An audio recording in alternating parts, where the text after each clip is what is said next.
The hour struck, but the clock stayed silent. Welcome to Poirot Papers. I am your host, Wickham. This growing community is incredible. Comment where you're tuning in from today.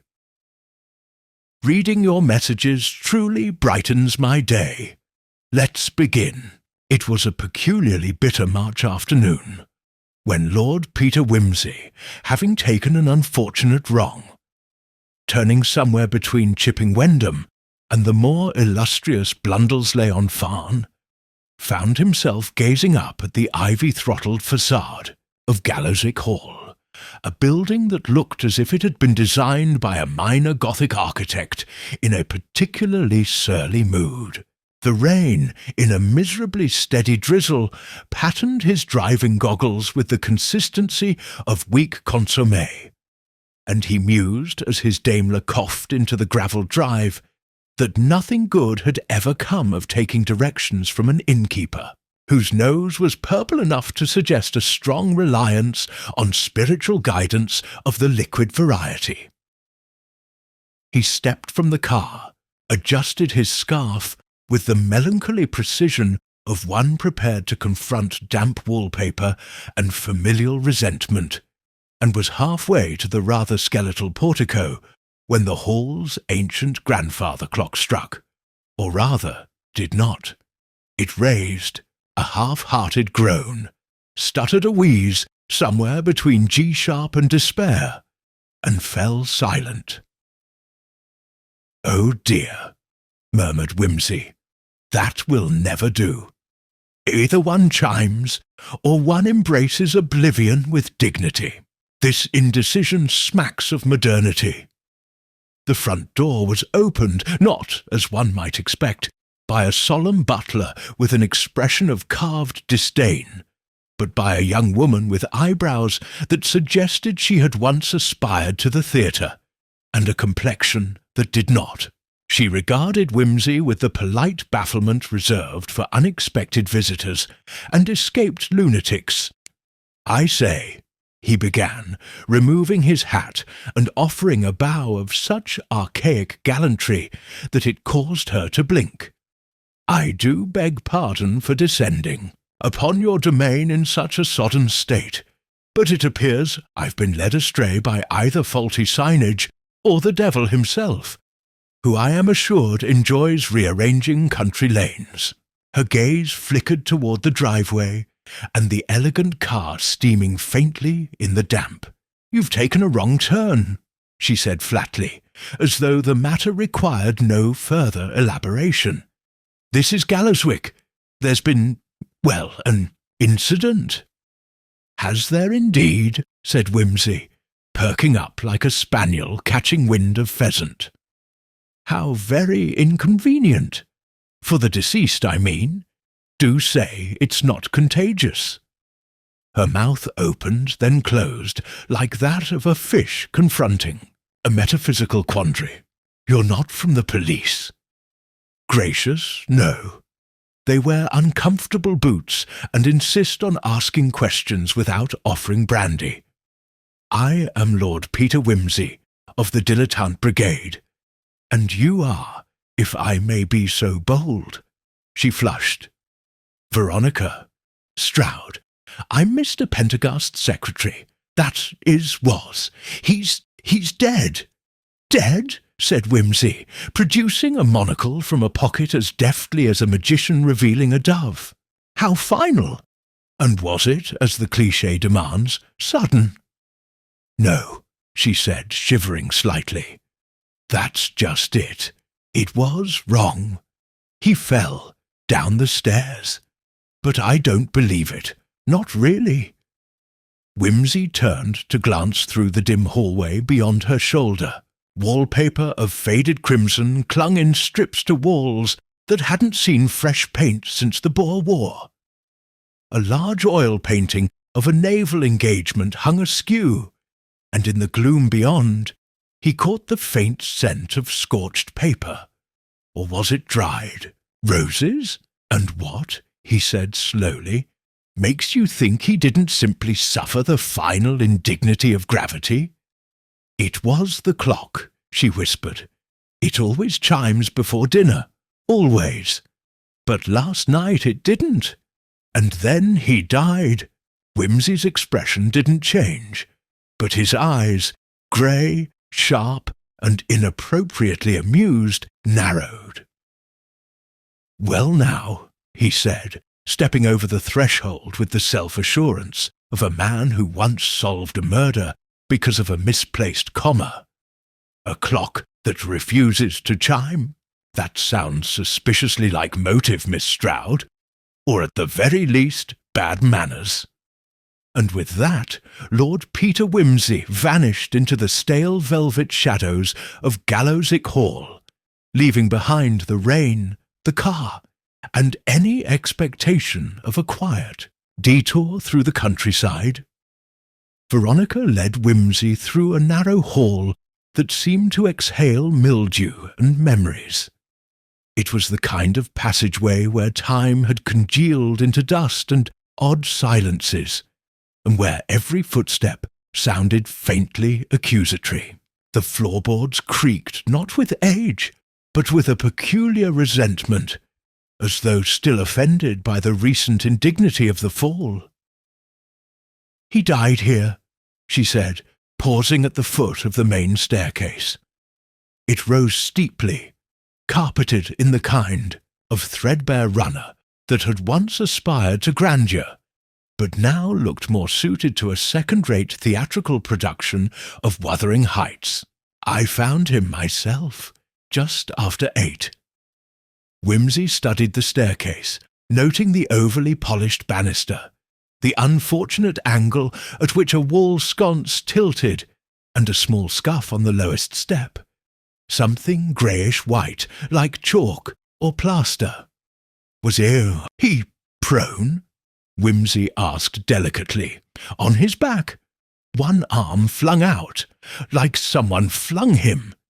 Indeed? And did you scream or faint or clutch dramatically at the newel post? I went to the telephone and called the police. Ah, said Wimsey approvingly. Practicality. That's always a good sign in a secretary, particularly one working for an elderly solicitor with a name like Pendergast. And what, may I ask, did the constabulary make of it all? They said he must have tripped, lost his balance. His bedroom was at the top of the stairs, and the grandfather clock had just struck the half-hour. But you said earlier the clock didn't chime. Her brows knit together. Exactly. That's what I don't understand. I had just gone to the drawing-room to fetch my things when I realized it was past 8, and I noticed the silence. It never misses. It chimes on the hour and half-hour without fail. A mechanical creature of habit. I admire that in a timepiece, murmured Wimsey. So what prevented it from performing its usual dirge? No one knows. The police didn't even care. Wimsey ascended 3 steps, pausing halfway to examine the angle of the landing above. Where was he found, precisely? Veronica pointed. Right there, between the 4th and 5th step from the bottom. He examined the wood, then knelt, producing, with surprising elegance, a small magnifying glass from his coat. The brass casing caught the dull hallway light. There's a scratch here, he murmured. Quite fresh, not long or deep, as though something hard scraped against the step. Possibly a heel, or the edge of a stick. She hesitated. He never used a cane. No? How agile was Mr. Pendergast in general? 73, sprightly. He still drove down to the office 2 days a week. He insisted on managing his own accounts. He'd built the firm from nothing. Equity is good, but solvency is better, he always said. A most tedious motto, Wimsey said approvingly. Did he have any visitors yesterday? She nodded. One. His nephew, Arthur, Mr. Pendergast, was his guardian.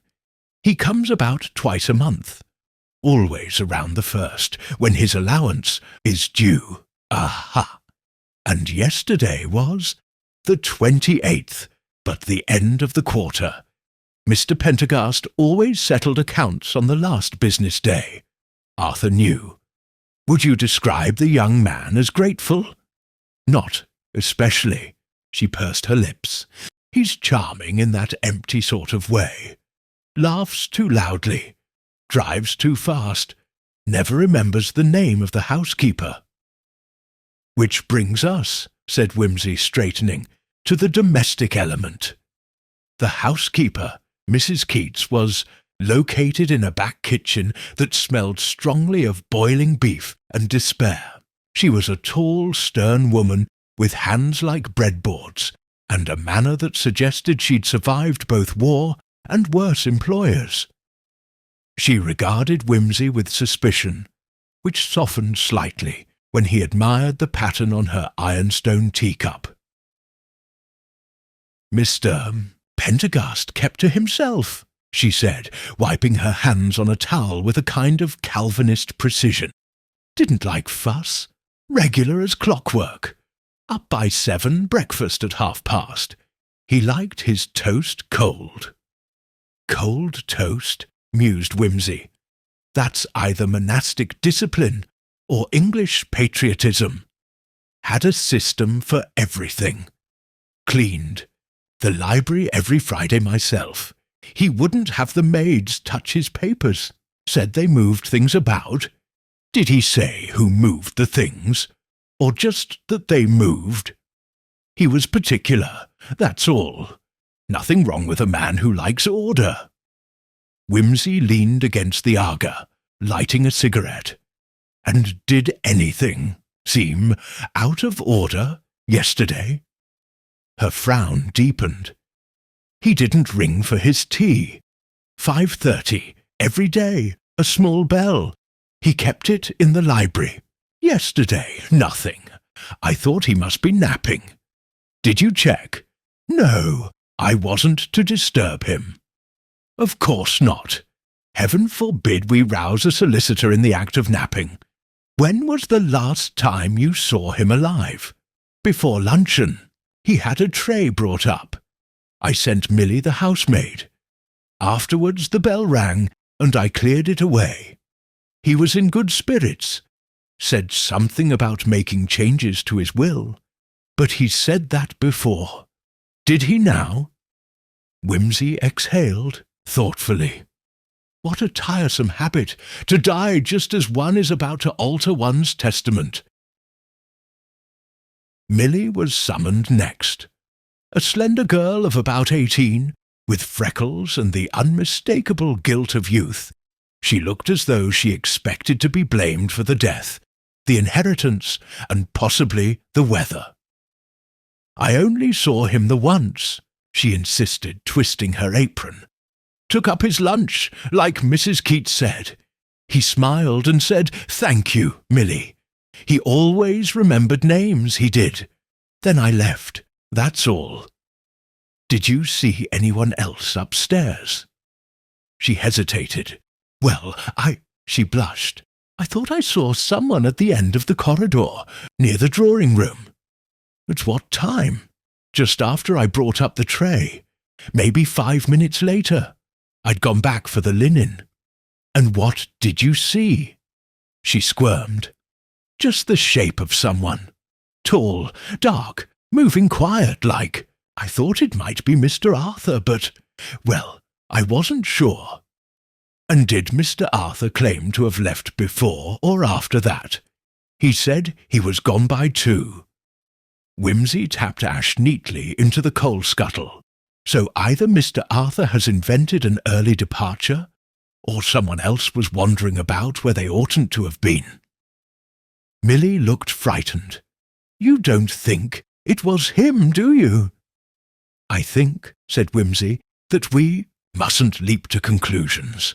The world is full of tall people, with questionable taste in corridors. He returned to the hallway, where Veronica waited, looking pale. Does the clock strike properly now? It does, exactly on time. The inspector even commented on it. Wimsey approached the grandfather clock.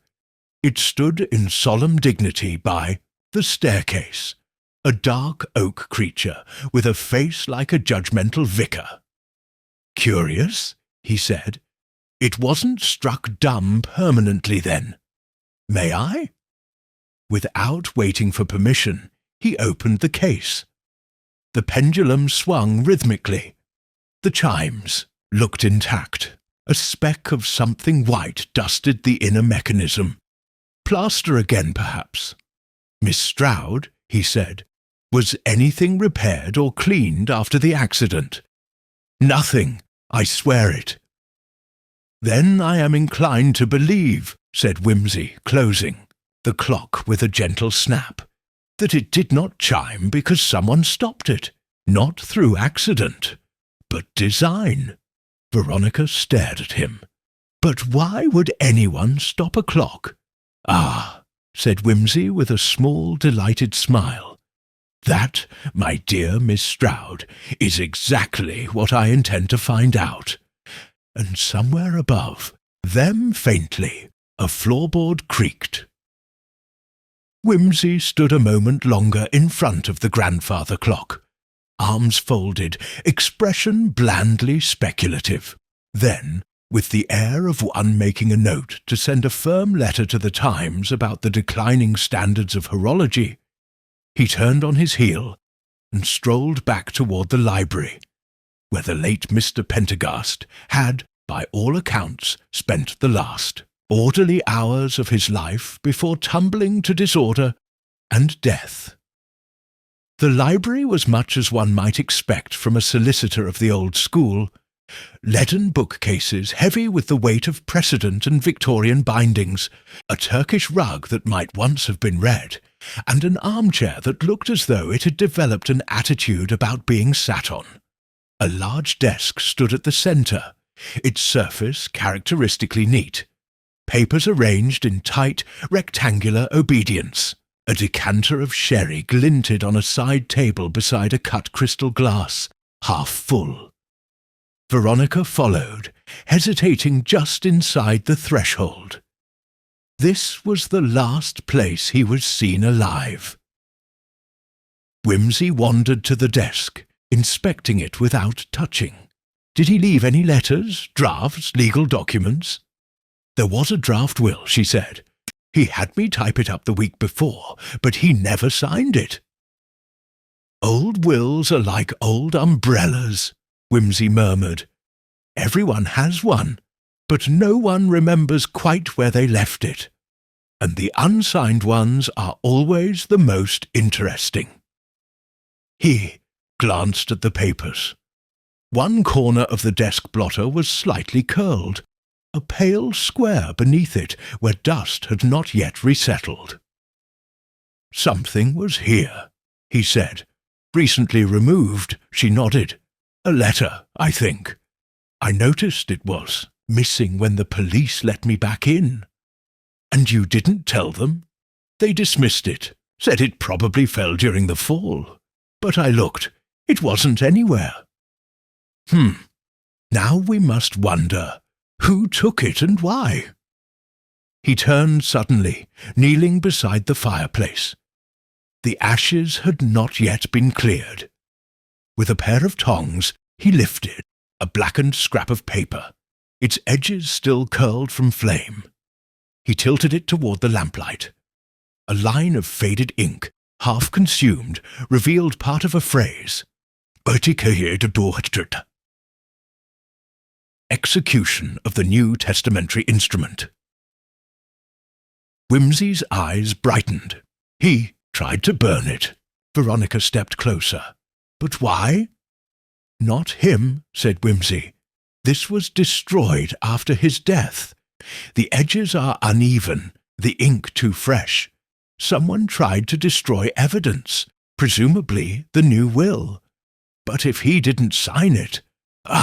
But even unsigned, it might have proved motive, or intent, or given someone a fright." He stood again, brushing off his knees, Now then, Miss Stroud, let us speak of Mr. Arthur Pendergast. Tell me, what manner of man is he, and does he possess the sort of charm that wilts under scrutiny?" She gave a small, humourless laugh. "He's clever when it suits him. Polished. He always has a joke ready, usually one that feels rehearsed, but he gets restless when the conversation isn't about him. A dangerous species, particularly in country houses with elderly uncles. He was the sole heir under the old will," she added, "and under the new." She hesitated.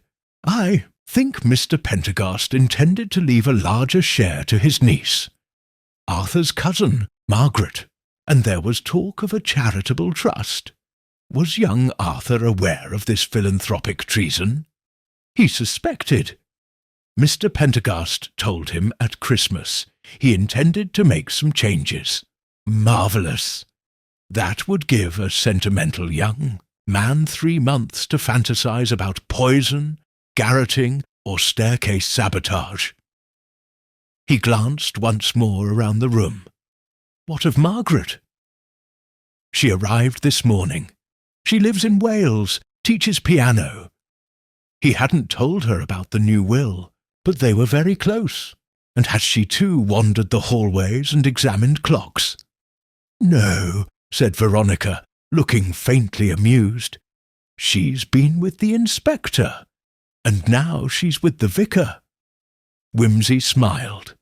"Then let's meet the charming family." They found Margaret Pendergast in the drawing-room. A plain girl with a good profile, and the slightly hunted expression of someone who knows that sympathy, while well-intentioned, often makes matters worse. She stood as they entered, setting aside a cup of tea. "Miss Pendergast," said Wimsey, bowing slightly. "I am Lord Peter Wimsey, temporarily at the service of mystery and justice." She gave a wan smile. "I know who you are, Lord Peter.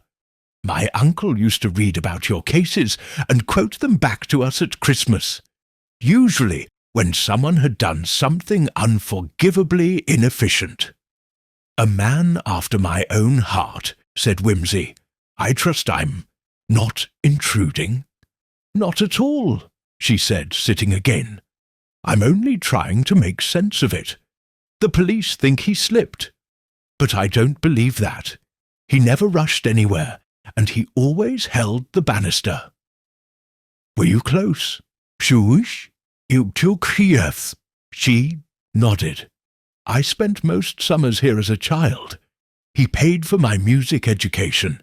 We wrote often. He was kind, and he hated drama." "That's useful," said Wimsey. "Do you know if he intended to alter his will?" Her expression froze. "He hinted at it. Said he wanted to make sure no one took anything for granted. I asked what that meant. He said, 'You'll understand soon enough.'" "And did Arthur know?" Margaret hesitated. "He suspected. He always suspected something. He hated me." "Oh? He thought I was trying to take his place. But I never wanted anything." "A pity," said Wimsey. "Those who don't want things always seem to receive them posthumously." She looked down at her hands. "Do you think Arthur—" "I think," said Wimsey, "that Arthur is precisely the sort of man who should be questioned by someone without a uniform and a notebook. Where might he be?" "Gone," she said. "Left just after the inspector finished." "And did he seem distraught?" "He laughed," she said, frowning. "Said, 'Well, the old boy had to go sometime,' and asked if I planned to stay long." Wimsey's eyebrows rose like theatre curtains. "Delightful. Then I shall find him next. But first I must inspect the clock." They returned to the hall. The grandfather clock stood solemn and ticking, its face as impassive as a magistrate at a temperance rally. Wimsey opened the case again, this time more slowly. Inside, something caught his attention. A faint nick on the pendulum rod, and, just visible, a thin, crumpled wedge of cloth caught in the hinge of the access panel below. He extracted it delicately. It was torn linen, stained faintly with something greyish and smudged. "Plaster dust? Or chalk, Miss Stroud?" he said softly. "You said the clock stopped. But clocks do not stop unless they are made to. If one were to wedge, say, a folded cloth into the internal mechanism, one might delay the chime by minutes or hours, until someone removed it." Her eyes widened. "But why?" "Because, my dear Miss Stroud, the chime marks the time. And if one wanted to confuse a timeline, to alter the apparent moment of a death—" He trailed off. A sudden gust of wind moaned down the chimney behind them, setting the old pendulum to a brief, uncertain swing. Wimsey smiled faintly, almost to himself. The question is no longer who had a motive, but who had a mind clever enough to turn time itself into an alibi. He pocketed the cloth, closed the clock, and said briskly, "Come along. We're going to pay Mr. Arthur Pendergast a call. I have a feeling his recollection of time will be very precise indeed."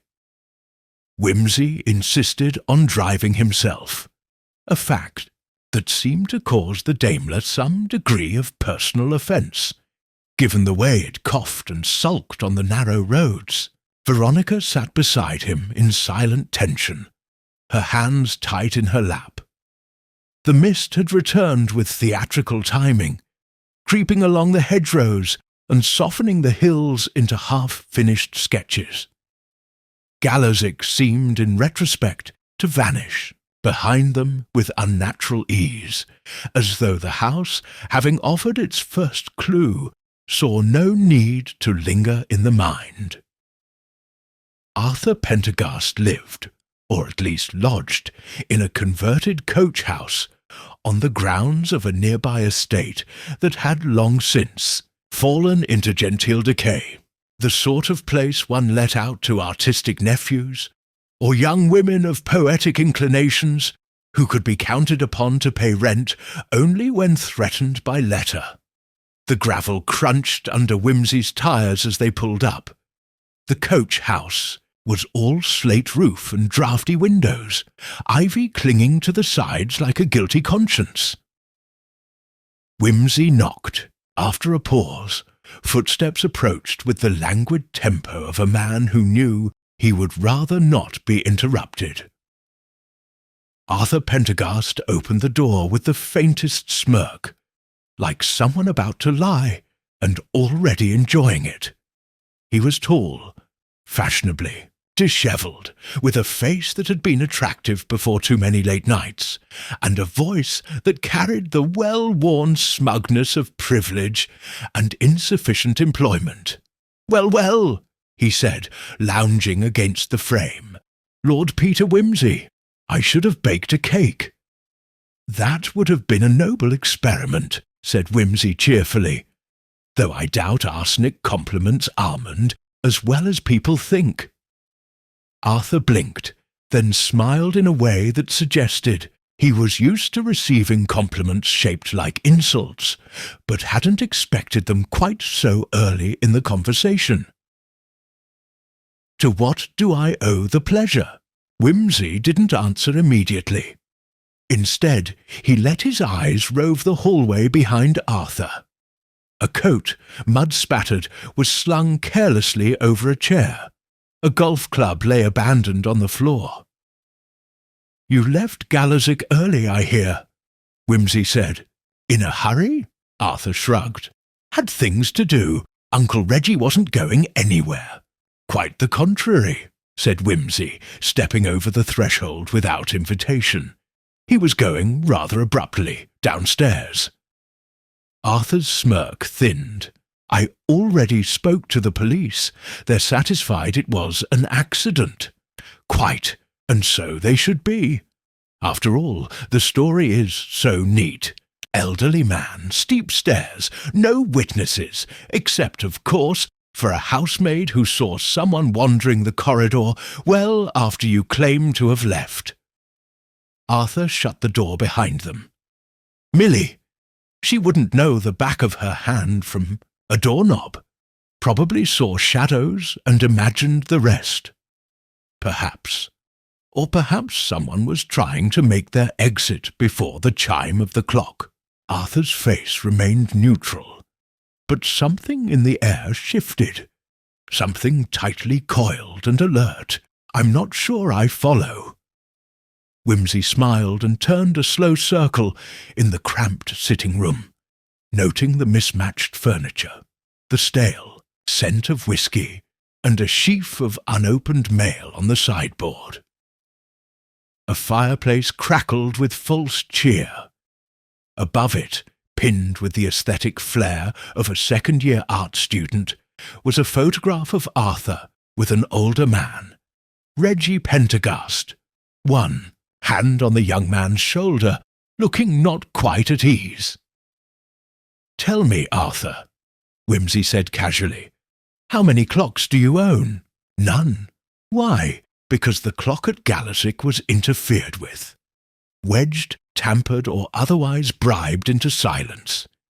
It missed a chime, which means the timing of your uncle's death may be less straightforward than you suppose." Arthur's smile returned.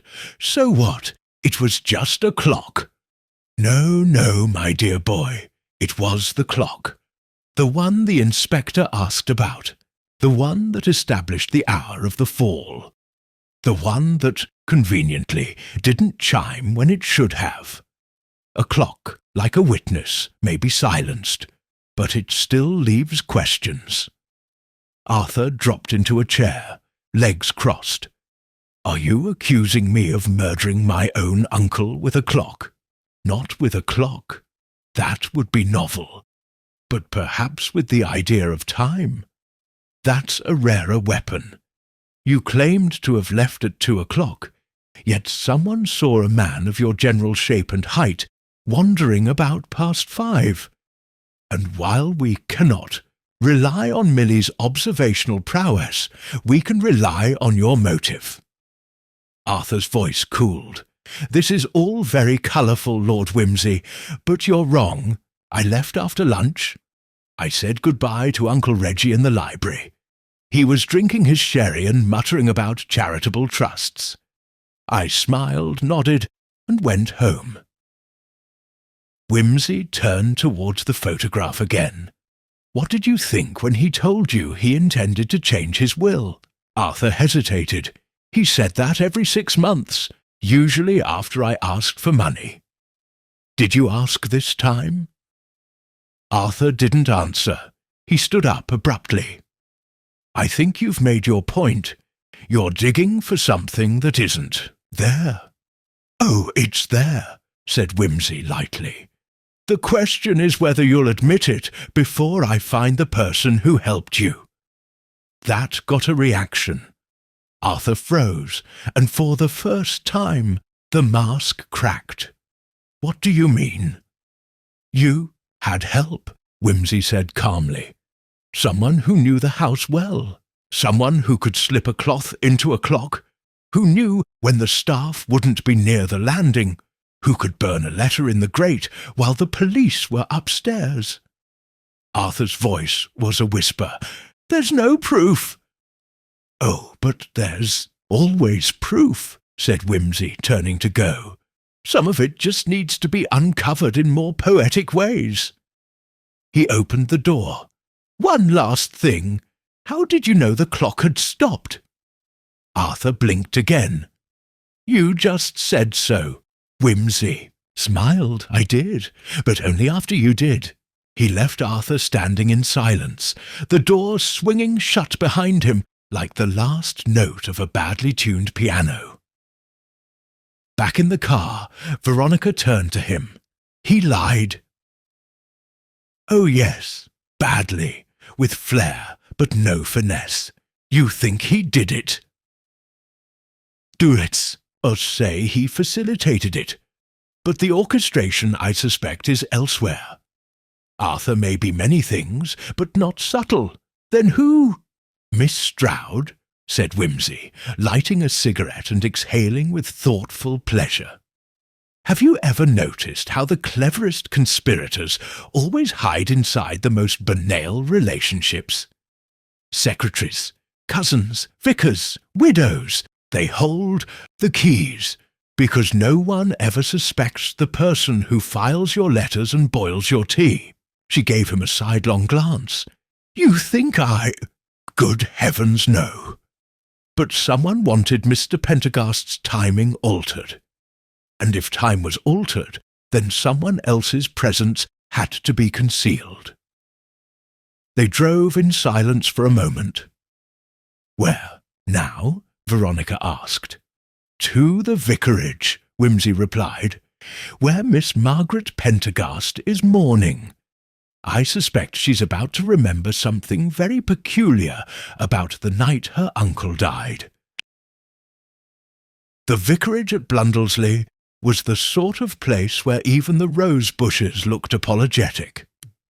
Perched just beyond the crest of a modest hill, the house squatted with the resigned air of a building long subjected to the mild tyranny of parish, teas, and ecclesiastical dust.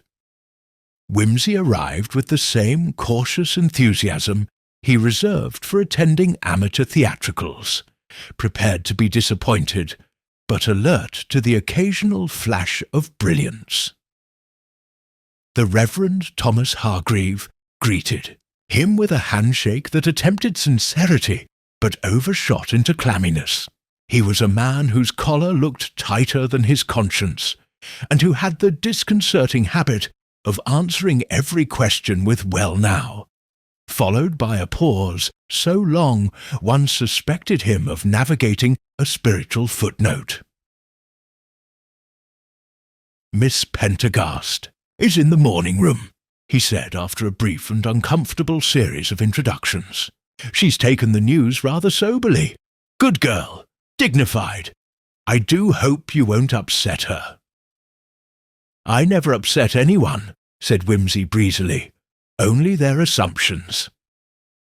He was led through a passage of threadbare carpets and into a pale, high-ceilinged room with a view of the garden and a faint smell of lavender and theology.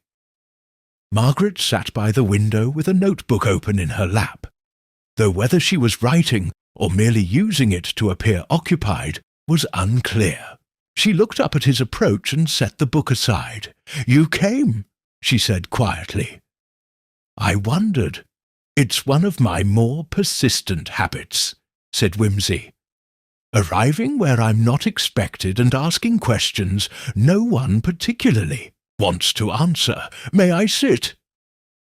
She nodded, and he took the chair opposite her. He gestured vaguely towards the notebook. May I ask? Just thoughts, she said, trying to make sense of things, though I suspect logic won't help. Ah, but logic, said Wimsey, is precisely what will help. Not sentiment, not intuition, and certainly not clocks that don't chime, when they should. She stiffened slightly, and he saw the flicker of calculation in her eyes. So you believe he was murdered? Wimsey steepled his fingers.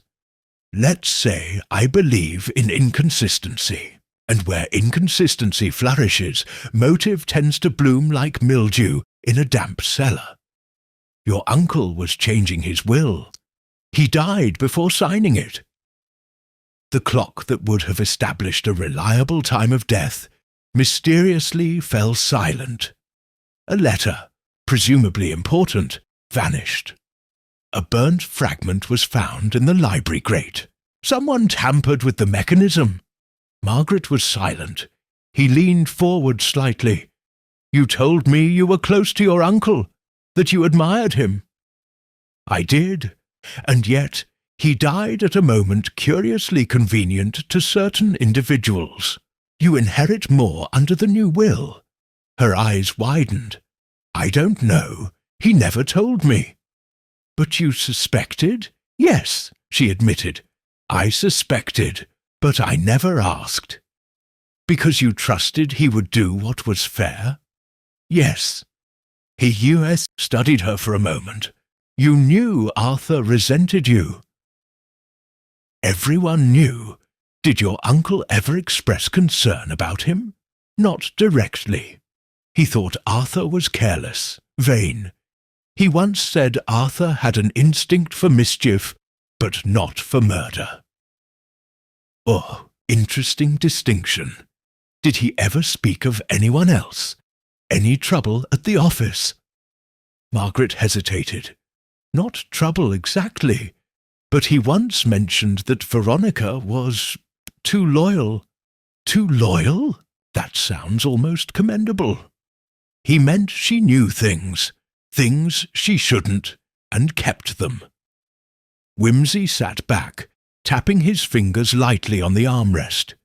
"Miss Stroud is efficient, observant. She sees details. And details, Miss Pendergast, are what this case turns on. Small things.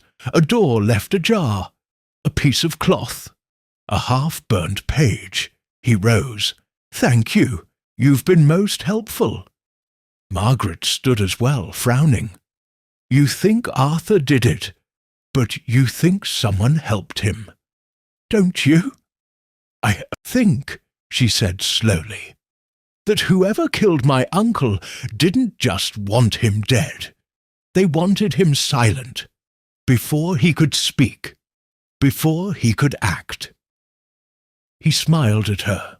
"Miss Pendergast, I believe we are, for the moment, in violent agreement."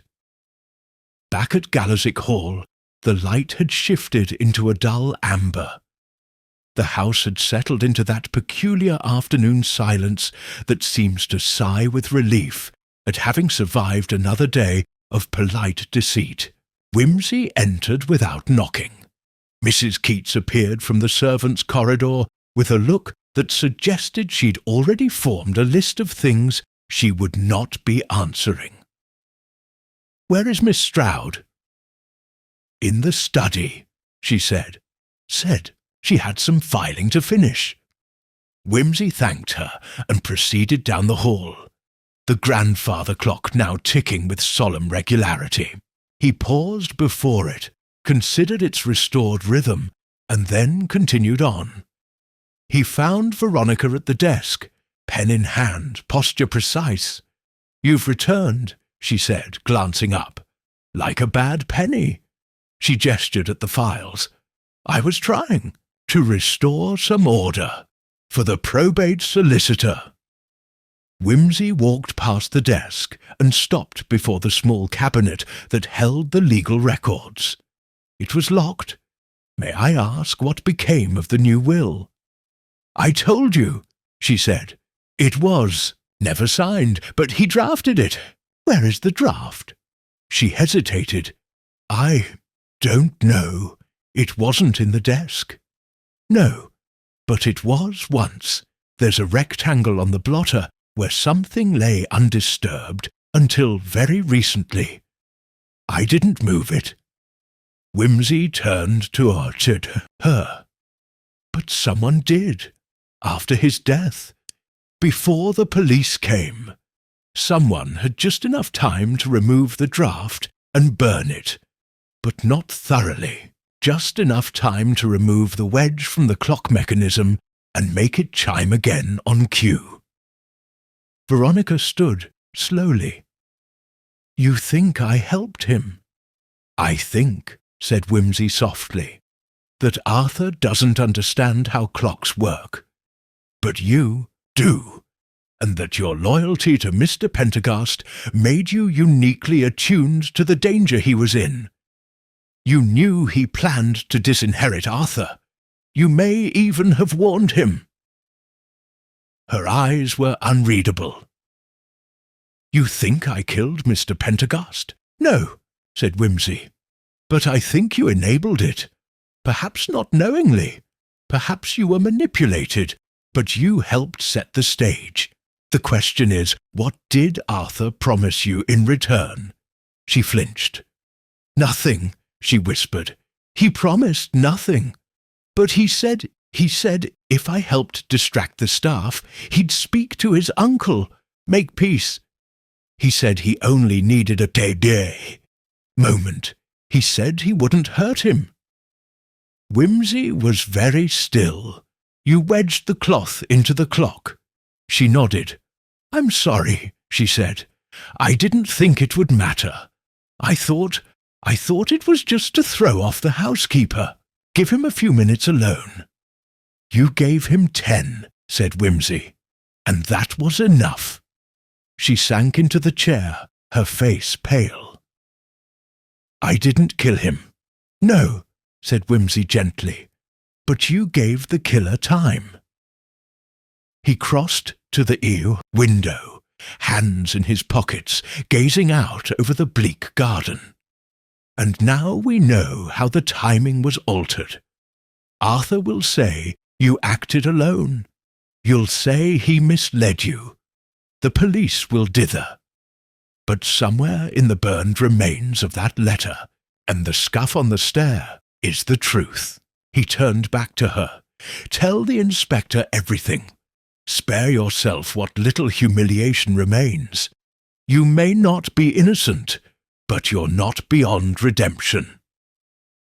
She bowed her head, and somewhere above them, as if acknowledging the truth, at last the old grandfather clock began to chime. On time, precisely, with a note of judgment in its tone. The grandfather clock's chime echoed through Gallaswick Hall like a slow, deliberate gavel. Wimsey stood at the window, his face unreadable in the dying afternoon light, while Veronica Stroud sat quietly in the chair she had collapsed into, not weeping, not trembling, but utterly still. There was a grace in her stillness, as though she were practicing the kind of composure one only acquires after ruin. She did not speak again, and Wimsey did not press her. He knew better than to interrupt the moment when a person confronts the line they have just crossed, whether knowingly or by a series of gentle, logical steps that seemed harmless at the time. In the end, complicity rarely looked like drama. It looked like silence.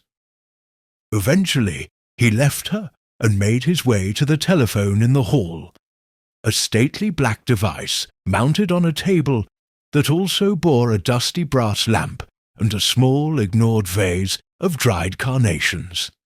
He rang Inspector Paget. "Gallaswick Hall?" Wimsey said crisply when the inspector answered. "You'll want to return. Bring someone who can take a full statement from Miss Veronica Stroud. No handcuffs, please. She isn't likely to vault the banisters." Paget grunted something about another round trip in this damn fog, and Wimsey cheerfully assured him that fog was good for the complexion.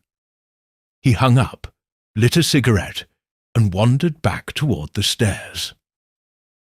It was only as he passed the base of the staircase once again that he paused, frowned, and knelt.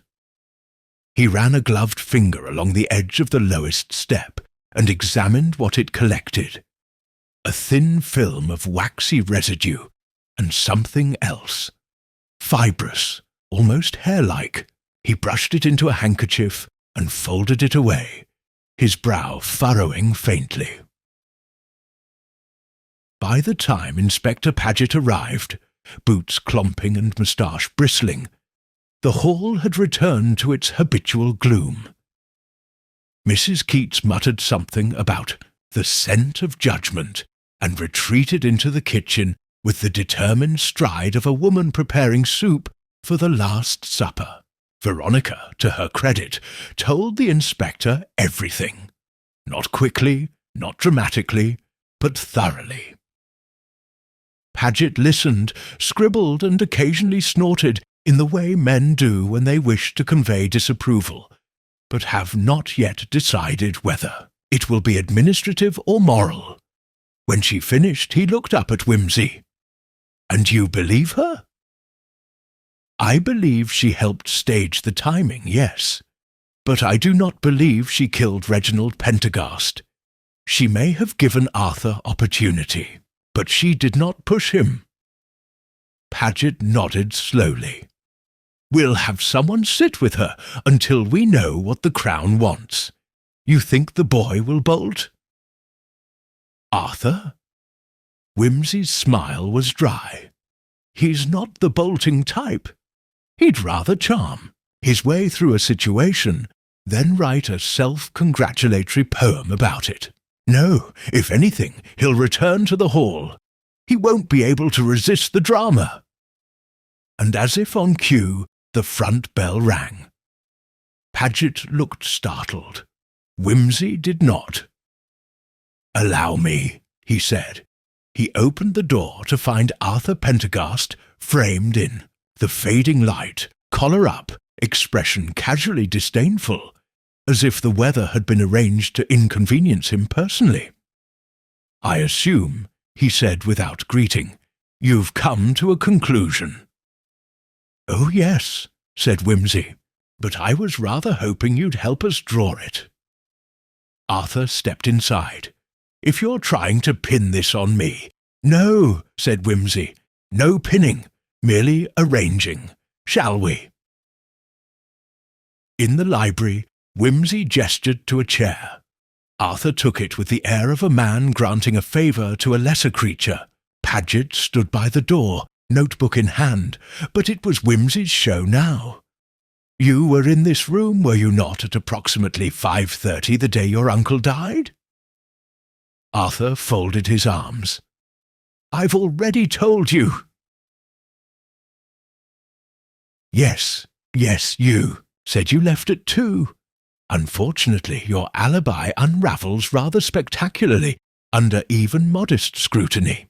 Millie saw someone on the first-floor corridor after 5, and unless your uncle had a twin, no one mentioned that figure was you. More pertinently, the cloth found wedged in the grandfather clock, the one that caused it to miss its chime, was traced to a roll of linen in the servants' cupboard, which you had access to when Veronica distracted Mrs. Keats in the pantry. Arthur gave a little theatrical shrug. "Circumstantial." Wimsey smiled. "Isn't everything until it isn't?" He walked to the fireplace and extracted the singed scrap again. "This is what remains of the draft of your uncle's new will. He intended to redistribute the estate. You knew. You panicked. You wanted time, 10 minutes perhaps, to confront him. Maybe you only meant to threaten. Maybe you meant to frighten him into delaying it. But he said no, didn't he? And when he turned his back, I didn't push him." Wimsey looked up sharply. Arthur's face had changed. Not fear exactly, but a cornered cunning. "He fell. You admit you were there?" "I was," Arthur said slowly.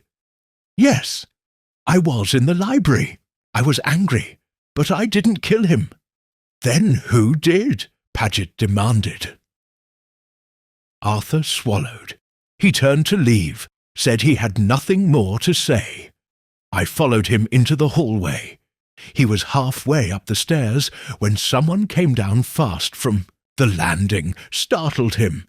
He turned, missed his footing, fell. "Who?" Arthur's lips twisted. "Margaret!" The silence that followed was tangible. Even the clock seemed to hesitate before ticking again. "She told me she was coming. She said she wanted to talk to him, warn him about the will, but I didn't think she'd do anything. When she appeared, he looked shocked. Then he slipped." Paget looked at Wimsey. "Do we believe this?" Wimsey, eyes unreadable, walked Slowly to the hallway. She would have approached from above, he said aloud, and he, turning to look at her if startled, might have twisted, lost balance. He knelt again and unfolded the handkerchief. The waxy residue he'd collected earlier gleamed faintly under the hallway lamp. He sniffed it, then stood. Not Margaret, he said finally. Not Arthur, not Veronica. He turned slowly toward Paget. It was the housekeeper. "What?" Paget said. Wimsey strode into the kitchen without ceremony. Mrs. Keats was slicing bread with the solemnity of a high priestess. She looked up, startled. "You killed him," Wimsey said. "She dropped the knife. What nonsense! No! You see, the fibre on the stair was candle wick. You light the stairwell candles every evening, always have. You were on the landing. You saw him arguing with Arthur. You hated the way he had changed, hated the talk of new wills, disinheriting Arthur, whom you've known since he was a child. You knew Mr. Pendergast was old-fashioned, rigid, but decent. But he didn't listen to you any more. You told him Arthur wasn't ready, and when he turned you away, when you saw him dismiss Arthur with contempt, you panicked. You came down with the candelabrum, startled him, didn't push, just appeared. But it was enough. Her face was white. You lit the candle. That's how the wax ended up on the step. And when he fell, when he lay there, you ran. Then you helped Veronica dispose of the will. I didn't mean to, she whispered. I only meant to talk to him. I thought he'd listen. Paget stepped forward, gently taking her arm. Wimsey said nothing as they led her away. He stood once more in the dim hallway, the pendulum swinging behind him, metronomic and inevitable. Later, as he prepared to leave, Margaret approached. "It wasn't me," she said softly. "I know. And Arthur? He'll survive. Possibly. Wiser. Possibly not." She smiled faintly. "You always knew, didn't you?" "No," said Wimsey, pulling on his gloves. "I never know. I only wait for someone to reveal what they've always tried to hide." And with that, he stepped into the fog, which welcomed him like an old conspiratorial friend. The fog wrapped around Galasick Hall like a second skin as Wimsey stepped outside, softening the edges of the stone facade, muffling the gravel beneath his polished shoes. He paused at the base of the drive, turned once to look back at the house, the windows blank and dim, the great-grandfather clock within chiming, its hourly note with a voice that now seemed less mournful and more judicial. There was a symmetry to the scene that should have pleased him. Motive laid bare, mechanics unmasked, actors revealed, the curtain rung down with clockwork finality. And yet he lingered. A detective's instinct was a curious thing, part logic, part intuition, and just enough superstition to suggest that answers which come too neatly are rarely complete. He lit a cigarette, took a drag, and watched the smoke coil upward like a question mark. Later that evening, in the comfortable gloom of his rented lodgings at the Blundelsley Arms, Wimsey sat by the fire, with a whisky and a sheaf of notes. His fingers tapped lightly on the pages, though his mind was elsewhere, circling the case, like a hawk not entirely satisfied with its kill. There was something off about Mrs. Keats's confession. The timing, yes, the wax, the candle fibre. Her presence on the stairs, no doubt. But not the intention, not the motive. He could believe in guilt. But he did not believe in malice. Mrs. Keats had been loyal, deeply so. Loyal to the household, yes, but especially to Mr. Pendergast. Her concern for Arthur might have coloured her judgment, but it would not have turned her murderess. So what had she seen? What had really startled Pendergast enough to misstep? And why had Arthur turned on Margaret so quickly? It was too easy, too rehearsed. He'd given her up like a man playing a card he'd already marked. Wimsey's eyes narrowed. He stood suddenly, threw on his coat, and walked out into the dark. Gallowsick Hall at night was no more welcoming than by day. The wind had risen, and the trees around the grounds thrashed softly in protest. Wimsey moved quietly up the gravel path, his footsteps swallowed by the mist and mulch. He let himself in through the side door. Mrs. Keats had long ago shown him the servants' entrance. Inside, the house was dead silent, the sort of silence one associates with abandoned hotels or ancient libraries, the kind that suggests listening ears. He didn't go to the library. He went instead to the linen cupboard. It was not the clock that interested him now, but the cupboard beside it, narrow, inconspicuous, and built into the wall between the study and the stair. Inside were the usual trappings: folded sheets, a sewing-box, a packet of paraffin candles. He examined them with careful hands, touching nothing he didn't need to, until he found what he hadn't known he was looking for. A second pair of gloves, men's gloves, fine leather, worn soft at the knuckles, one finger slightly frayed. Wimsey turned them over and found a stain, faint but unmistakable. Wax! He closed the cupboard slowly and smiled, not with pleasure, but with grim satisfaction. The next morning was damp and cold, the sky the colour of old porridge. Wimsey arrived at the vicarage unannounced, brushing water from his coat with fastidious distaste. Margaret was in the parlour again, the same notebook in her lap. This time she did not rise. "You're very persistent, Lord Wimsey."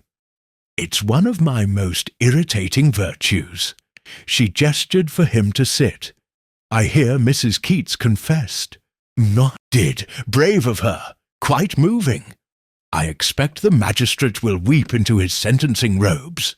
"And yet," said Margaret, "you're here." "Because I have a curious habit, Miss Pendergast. When I find the answer, I like to test it against the truth." Her eyes flicked up to his. "I found Arthur's gloves," he said, "hidden in the linen cupboard. Wax-stained, not the sort of gloves a man forgets. He didn't drop them. He hid them." Margaret's fingers tightened around the notebook. "Do you know what I think?" Wimsey continued. "I think Arthur was waiting on the landing. Not below, not in the library, above. He never confronted his uncle face to face.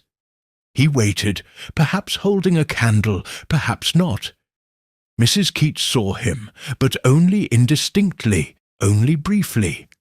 The clock was silenced, the timing delayed, and when Pendergast turned, startled not by Margaret but by Arthur, he lost his footing, and Arthur did not catch him. Margaret said nothing. You weren't involved. Veronica misled the housekeeper. Arthur had an alibi in place, a scapegoat in reserve, and a witness to confuse. But he made one mistake. She looked at him. Her voice was low. "The gloves?" "No," said Wimsey. "You." She frowned. "Me?" "You're the mistake. You were the one person who knew Arthur couldn't possibly have left at 2. You didn't know exactly why, but you sensed the lie, and you stayed quiet. Until now." He leaned forward slightly. Idiot said you thought logic wouldn't help, but you were wrong. Logic helped, but it needed your silence to work against it. And now you have to decide whether your silence is more valuable than the truth." Margaret's breath caught. Then slowly she closed the notebook. "He told me it was an accident," she said. "Afterward, he came to me and said Uncle had slipped, that he'd tried to stop him but couldn't. And then he begged me to keep quiet, said if I spoke we'd both be ruined." "He meant he would be ruined," said Wimsey, "and he was willing to drag you down with him." She nodded. "Once. I'll give my statement," she said. "I should have done it before. You're not the first person to confuse protection with complicity," Wimsey said gently. As he stood to go, she asked, "What will happen to him?" "That," said Wimsey, "depends on how charming he is in the dock." That afternoon, as the police arrived once more to collect testimony, Wimsey sat on the back steps of the hall and lit his final cigarette of the case. He felt the familiar mixture of triumph and melancholy. The mystery had been resolved, the culprit caught, but the taste of it lingered, dry and bitter, like old paper. Paget joined him briefly. "You'll be writing it up?" the inspector asked. "Eventually. I might title it The Clock That Refused to Chime. Has a certain resonance, don't you think?" Paget grunted. "I still say it was just a staircase." Wimsey blew out smoke. "Everything's just something. Until someone dies on it." Paget wandered off, muttering about reports. Wimsey remained a moment longer, watching the fog roll across the fields. Somewhere a bell sounded. Not a clock this time, but a church bell, ringing the half-hour with absolute precision. Time had resumed its rightful rhythm, and Lord Peter Wimsey, aristocrat, amateur sleuth, and habitual meddler, stood, dusted off his coat, and walked into the fading afternoon with the faintest, most ironic of smiles. Rain began falling as Wimsey drove, back toward London. Not a storm, nothing theatrical, just a steady, insistent drizzle that flattened the hedgerows and blurred the windscreen like the last, reluctant act of a tragedy. The Daimler protested mildly at the hills, but Wimsey drove without haste, one hand on the wheel, the other occasionally lifting to his cigarette. He was not a man given to brooding. He considered it terribly bourgeois. But there were certain cases that left sediment in the mind. The road out of Blundelsley twisted, through old farmland and empty pastures, all ghostly in the low light. He found himself reviewing point by point the whole strange affair. It had begun, after all, with a clock, a silence where sound ought to have been. And it had ended not with a dramatic confession, but with something quieter, sadder. People who had, in various ways, allowed a man to die. It was an ugly kind of symmetry, one that didn't quite suit the classical elegance of justice. But then, as he had once remarked to Bunter over a post-theatre supper, justice was very often the sort of lady who forgot her gloves in a murder case and left fingerprints all over the wrong end of the gavel. He arrived in London just past dusk, and the city greeted him with its usual indifferent sprawl. He had arranged to meet Parker for dinner at their club, more for the pleasure of watching Charles attempt to hide his professional envy than for any desire to debrief. And yet, as he handed the Daimler to the doorman and stepped inside, he found himself anticipating the comfort of retelling the tale. Parker was already seated in the lounge, nursing a drink and wearing an expression of mild suspicion, as though someone had handed him a cigar that was both too expensive and too complimentary. "You look like a man who's just delivered justice to the wrong address," Parker said. Wimsey sank into the armchair opposite.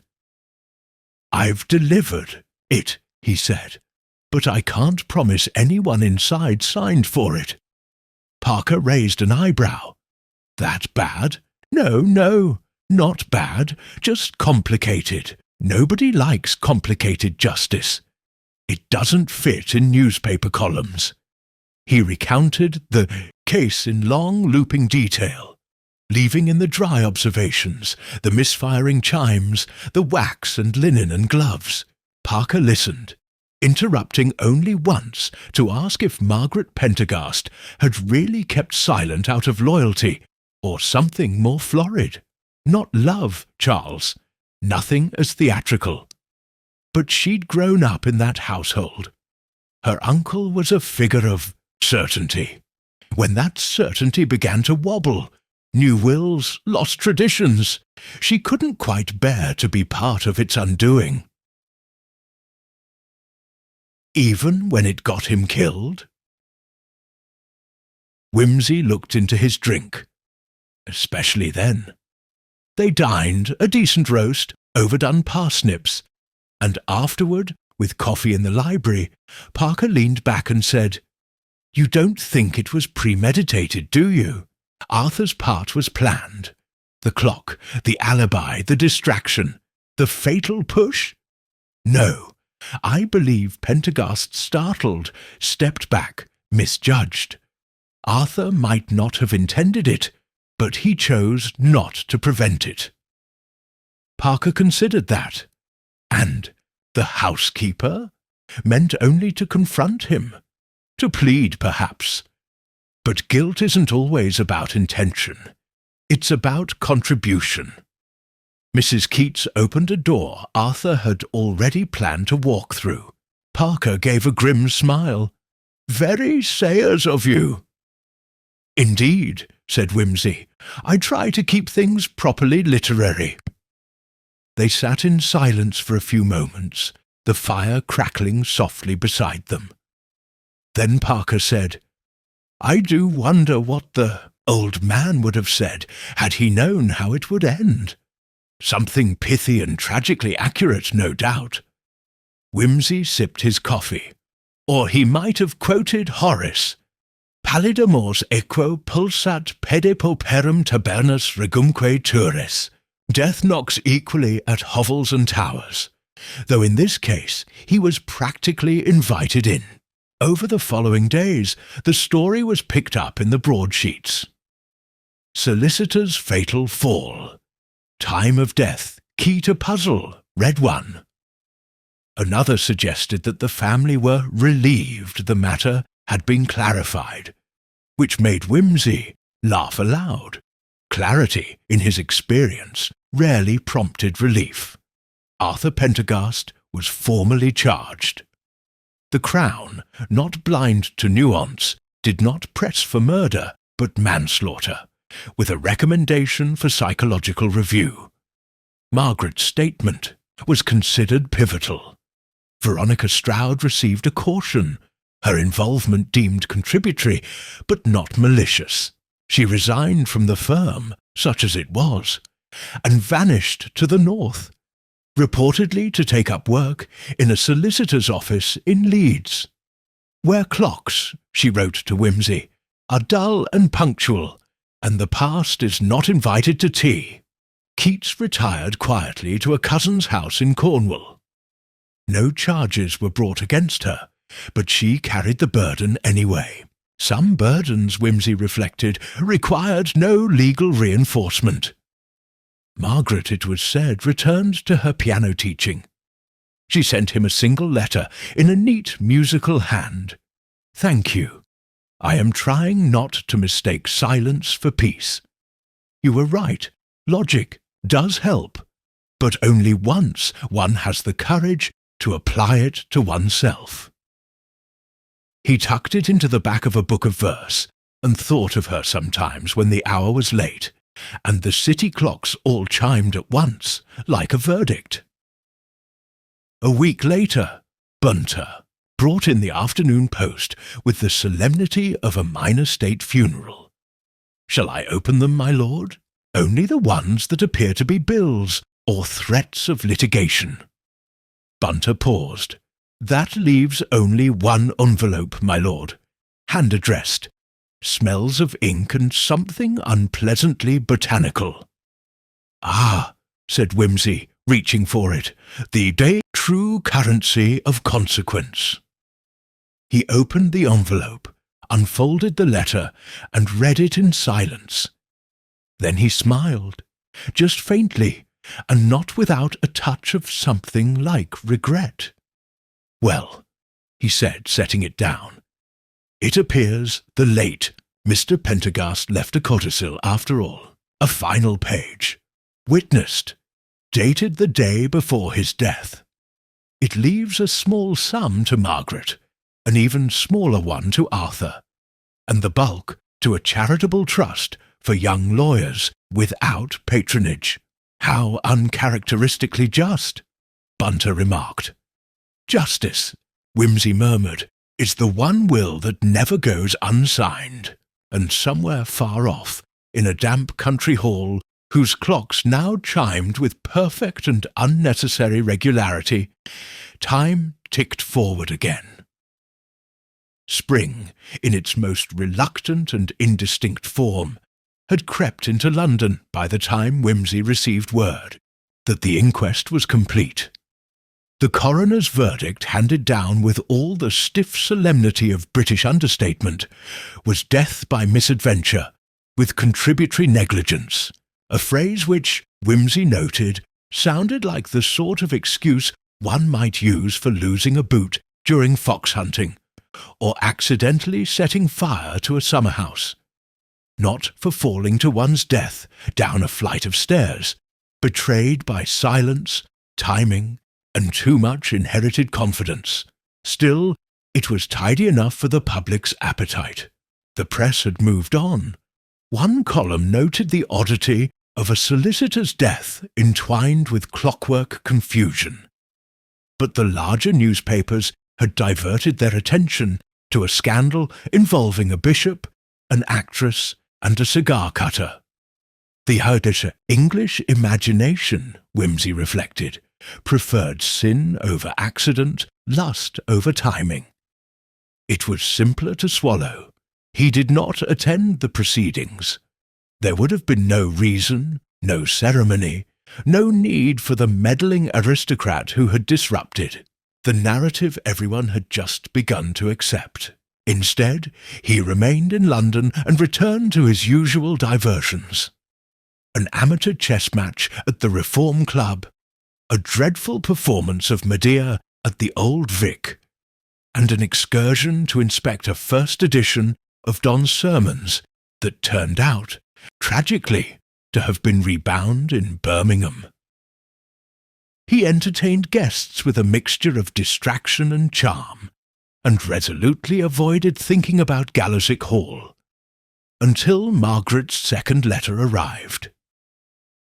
It was written in the same careful hand as before, upright, clear, musical, but this time there was less formality in the structure, and a faint tremor in the ink. "Lord Peter, the trust was enacted. I've spoken with the new solicitors. They said it was, in fact, all ready to be filed. A final expression of his will, handwritten and witnessed by 2 clerks. He signed it the day before he died. I suppose he knew. Arthur's name is barely mentioned. He won't receive enough to cause mischief, or indulge in it at least. The trust will help 3 young solicitors begin their practice this year. I think that would have pleased him. I'm going back to teaching, but I've decided to accept the offer of a small inheritance from the Pendergast estate. A piano, an old one which no one else wanted. It was the one he bought me when I was 12. I found in the bench a scrap of manuscript paper. Only 4 bars, unfinished. I think he had meant to write a lullaby. Perhaps justice does come, just a little out of tune. Thank you for listening when no one else did. Yours, M. Wimsey read it twice. The second time, he folded it slowly and slipped it into the breast pocket of his jacket without comment. That evening, he returned home early and wandered into his library, where the lamplight fell softly on leather. Bindings and the quiet tick of the mantel clock provided the room's only protest against silence. He poured himself a small brandy and stood before the window. Below, London shifted in its ceaseless, indifferent rhythm. Somewhere nearby, a street musician was playing a haunting tune on a violin, its notes climbing the bricks like ivy. Not quite sad, but not joyful either. Bunter entered discreetly behind. Him. There's a visitor, my lord. A visitor? Yes, Miss Stroud. Wimsey turned, surprised. Veronica? She did not offer a surname, my lord, but she requested a moment of your time. I placed her in the morning room. Wimsey took a long sip of the brandy and set it down with a faint click. Very good, Bunter. Please ensure we're not interrupted. He found Veronica standing near the fireplace, her coat still damp from the rain, her gloves clutched tightly in one hand. She had the air of someone attempting to be brave for just 10 minutes longer than necessary. Miss Stroud, he said, with a small bow. How unexpected. I'm not here for long, she said, glancing around as though seeking a clock she could trust. I've accepted a post in Yorkshire. I leave tomorrow. Ah, said Wimsey. Leeds. Harrogate, she corrected. More hats, fewer regrets. May I offer you a drink? She shook her head. I came only to say thank you. He smiled faintly. It's not often I'm thanked by someone I help indirectly accuse. I didn't come for absolution, she said. I came to tell you something I should have said earlier. He raised an eyebrow. A confession? Not quite. A correction. Chide stepped forward. The gloves, the ones you found in the linen cupboard, they weren't Arthur's. No, they were mine. I placed them there after the police arrived. I panicked. I thought you'd ask questions about the wax. I'd helped Arthur wedge the cloth. I'd lit the stair candles myself that day, not Mrs. Keats. She never saw him. She only guessed. I let her think she'd been the one to startle him. I wanted her to think it. There was a long silence. Wimsey studied her face. Not frightened, not even remorseful exactly. Determined. A woman determined to leave a cleaner conscience behind than she'd carried through the door. Why now? He asked softly. Because I knew if I left without telling you, I'd never believe I deserved that second chance. Wimsey walked to the window. Rain tapped against the pane like a clock ticking backwards. You gave him time, Veronica, not with malice. But you did, and when it went wrong, you helped confuse the scene. I know. I don't judge you for panic, he said, only for delay. But then we all delay, especially when guilt is the alternative. She exhaled slowly. That's all I needed to say. She turned to go, but paused at the door. I used to believe the law was a tidy thing, she said. Rules, evidence, process. But time is always the weakest witness, and people, we're always the strongest suspects. With that, she left. After she was gone, Wimsey returned to the fire and lit a cigarette. He watched the smoke rise, curling toward the clock on the mantel. It chimed once, soft, solemn. In another world, the sound might have been reassuring, but Wimsey had long since learned that a chime could lie if someone wished it to. The case, in every formal sense, was finished. The man was dead. The guilty had spoken. But what had truly happened? A man had tried to change the future with a piece of paper. A young man had tried to preserve his own by manipulating time. A secretary had watched the clock and misplaced her conscience by just 10 minutes.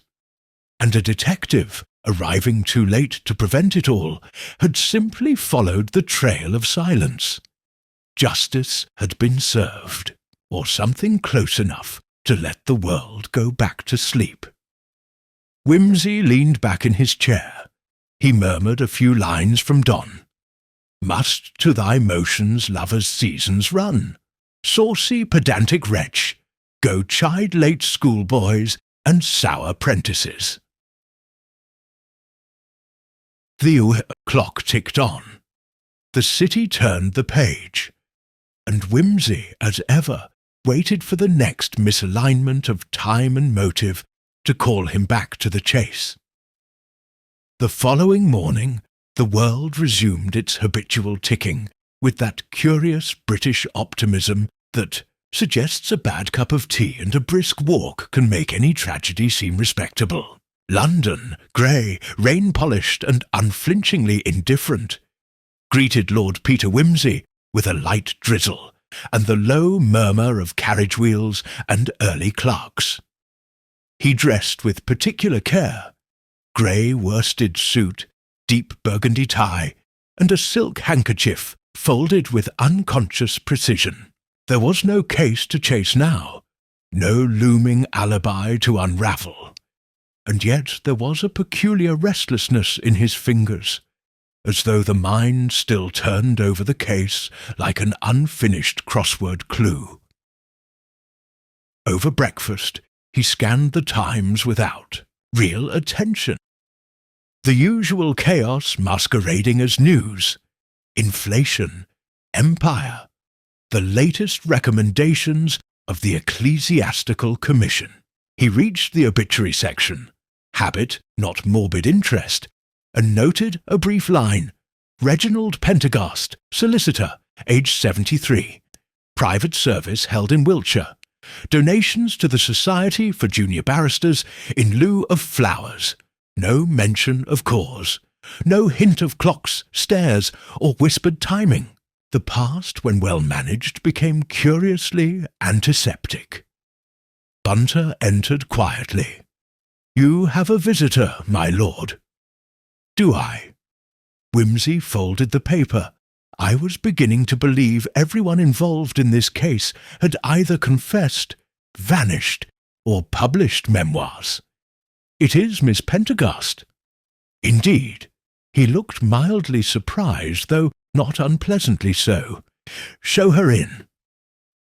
Margaret entered with her usual quiet composure, dressed in a navy coat and hat without flair but with taste. She carried a slim parcel, wrapped in brown paper and tied with string, which she placed delicately on the table between them. "I hope I'm not intruding," she said. "I wanted to give you this before I left." "You're not staying in London?" "No," she replied. "I'm going to Wales, permanently. A small school near Aberystwyth has taken me on. Room and board. Modest, but I prefer modest now." He gestured to the parcel. "And what is this charmingly wrapped enigma?" "My uncle's manuscript." Wimsey's brow lifted. "The lullaby?" She nodded. "Only 4 bars. No title. It was folded into the lining of the piano bench. I had it copied, and I thought you might like to have it. You were the last person to see him clearly." He opened the package with deliberate care. Inside was a thin sheet of music manuscript, written in a sloping hand. The melody was simple, minor key, unresolved, the sort of tune one might hum unconsciously, on a walk or remember only in dreams. Wimsey gazed at it in silence for a long time. "It's beautiful," he said at last.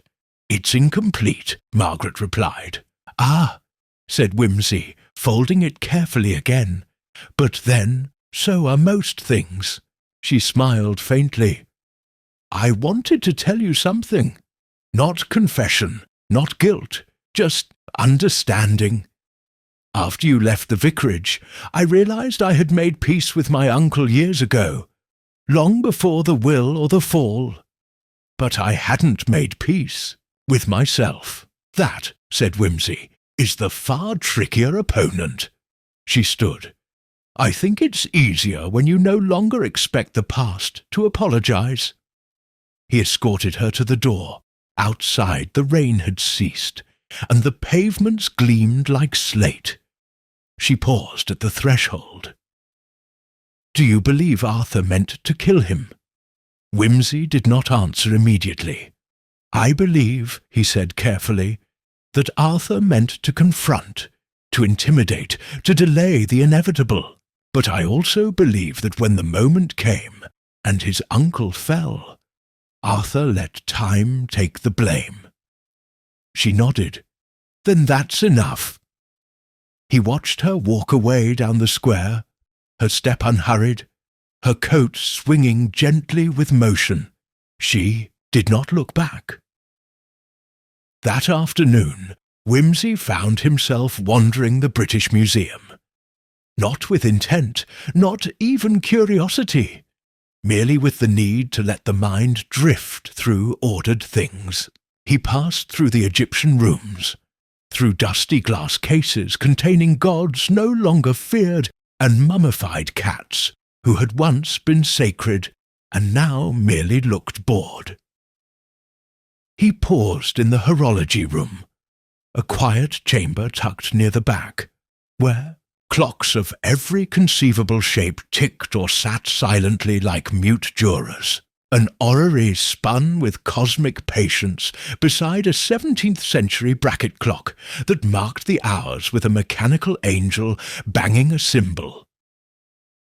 He moved slowly between them, hands in his pockets. Here, time was artifice, constructed, wound, measured, a mechanism that offered the illusion of order. Just as Reginald Pendergast had tried to construct order in his own life, wills, schedules, routines, chimes, yet in the end it had not been the clock that betrayed him, but the people who wound it. He stopped before a tall, dark mahogany longcase clock with a silver dial. The plaque beside it read, "English C. 1740. Clock by John Ellicott, London, strikes, hours only. Exceptionally reliable. Silent on the half-hour." Wimsey smiled. Back at home that evening, he found Bunter polishing the silver and the radio tuned to some Brahms with passable fidelity. "There's a parcel on the hall table, my lord," Bunter said without looking up. "From Leeds." "Indeed. Have we attracted the attentions of Yorkshire?" "It appears to be from Miss Stroud." Wimsey opened it carefully. Inside was a slim leather-bound notebook and a short note in a tidy script. "Lord Peter, this was the copy of Mr. Pendergast's schedule book, which I kept to assist him. You may find it mundane, but I thought perhaps you would like to see how very little changed in his life, even at the end, except the time. Thank you for listening to what I was too late to say. V." He flipped through the pages, columns of dates, meetings, notations. Margaret arriving, tea at 4. Arthur's cheque, Thursday. Review draft, new trust, Friday, sign. Wimsey paused at the final entry. Saturday, 8:00, clock to be wound. He closed the book. Bunter, he said quietly. My lord, have I ever struck you as the sort of man who becomes sentimental over clocks? I should not presume, my lord, but you do sometimes become reflective in their presence. Yes, said Wimsey, placing the notebook gently beside the manuscript. Yes, I rather think I do. And then he did something he rarely did. He wound the mantel clock himself, 3 turns of the key. 1 chime, not loud, not dramatic, but perfectly, irrevocably on time. The evening drew down, around Lord Peter Wimsey, like the slow close of a velvet curtain. In his study, the fire crackled with restrained enthusiasm. The clock on the mantel ticked obediently, freshly wound, and beside him lay the objects that had come to define this curious case. Margaret's unfinished manuscript, Veronica's notebook, and the final sheet of Mr. Pendergast's neatly printed schedule.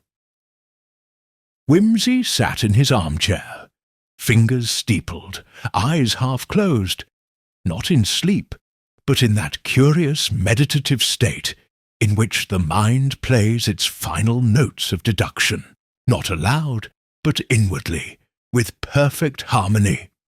It had all begun with a chime that failed to sound, and now, with the last tick recorded and the silence broken, the truth had emerged not with the thunder of justice, but with the soft inevitability of consequence. Arthur Pendergast, as Wimsey had always suspected, had not come to his uncle with a murder in mind. His plan had been childish in its arrogance. Delay the signing of the will, press for an extension of his allowance, perhaps threaten estrangement. But when Reginald Pendergast dismissed him, likely with the same tone of condescending finality he reserved for incompetents and theatrical nephews, Arthur had waited. He'd known the old man's habits, the stairs, the time of his evening tea, the silence of the corridor. He had counted on the absence of sound, and so he positioned himself. On the landing, shrouded in shadow, a presence more ghost than man. And when the old solicitor ascended, stiff-backed, arms clasped behind him, and caught that glint of movement, Arthur standing still, or perhaps stepping forward, one hand raised in explanation or appeal, the reaction had been instinctive. Pendergast turned, startled, misjudged the step, slipped. The fall was brief, the consequences permanent. Veronica's role, too, had become clear. She had acted in part out of misplaced loyalty, in part out of quiet desperation. When Arthur pressed her to help manipulate the household routine, to occupy the staff while he spoke with his uncle, she had not understood the stakes. She had wedged the clock's mechanism with a folded linen cloth, as instructed, unaware that in doing so she would fracture the timeline of a man's death. When the plan spiraled into fatality, she had panicked, removing gloves, confusing the evidence, implicating others in a desperate attempt to restore balance. Mrs. Keats had seen very little. A candle, a shadow. Her guilt came not from action, but from presumption that in failing to prevent she had somehow caused. Wimsey, in his heart, could never hold such logic against her. And Margaret, who had watched the old house begin to crumble under the weight of secrets and failed. Traditions had nearly sacrificed herself out of love for them both. The man who raised her, and the cousin who betrayed her. In remaining silent, she became the final hinge of the mystery. The person who might have named the truth sooner, had she not mistaken loyalty for justice.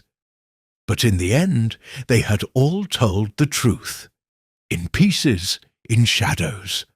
And Lord Peter Wimsey, with his usual blend of logic and sardonic patience, had arranged those fragments until they chimed in harmony.